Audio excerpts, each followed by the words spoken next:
এই দেখো আমি আমসত্ব করার জন্য আম কেটে নিয়েছি।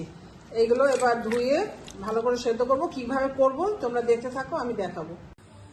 আমগুলো আমি সেদ্ধ বসিয়ে দিয়েছি আমসত্ব করব বলে। এই দেখো কুচো করে কেটে নিয়ে আমগুলো এবার ভালো করে সেদ্ধ করে নেবো। এই দেখো আমটা আমার সেদ্ধ করার পরে ছেঁকে নেওয়া হয়ে গেছে। এরপরে এটাকে আমি জাল দেবো। আমের পাল্পগুলো এবার আমি ফোটাতে জাল দিতে বসিয়ে দিয়েছি। দেখো এর মধ্যে আমি একটু গোলমরিচের গুঁড়ো দিয়েছি আর একটু নুন দিয়েছি। ব্যাস এই ইনগ্রিডিয়েন্টস। আর নামাবার সময় অল্প একটু লঙ্কার গুঁড়ো দেবো।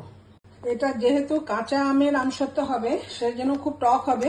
সেই কারণে আমি একটু মিষ্টি মিষ্টি পছন্দ করি, আমি একটু চিনি দিয়ে দিচ্ছি এতে।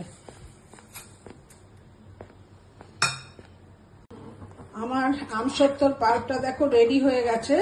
কখন বুঝবে রেডি হয়ে গেছে? এ দেখো খুন্তি থেকে যখন এটা সহজে পড়বে না, এই যে এরকম করে নামাতে হবে। জলীয় অংশটা পুরো শুকিয়ে গেছে। এবার এটা এখানে আমি একটু অর্গানিক ফুড কালার ব্যবহার করব আর হচ্ছে একটু চিলি ফ্লেক্স দিয়ে দেবো। এই দেখো আমি একটু অর্গানিক ফুড কালার দিয়েছি আর একটু চিলি ফ্লেক্স মিশিয়ে দিয়েছি।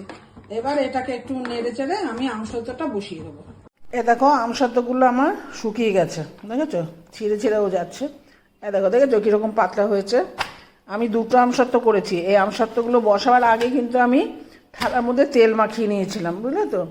এখন আমি এগুলো তুলে রাখবো। এবার মাঝে মাঝে রোদেও দিব। এ দেখো আমসত্বর ফাইনাল লুক। এই যে ভাঁজ করে নিয়েছি, দেখেছো?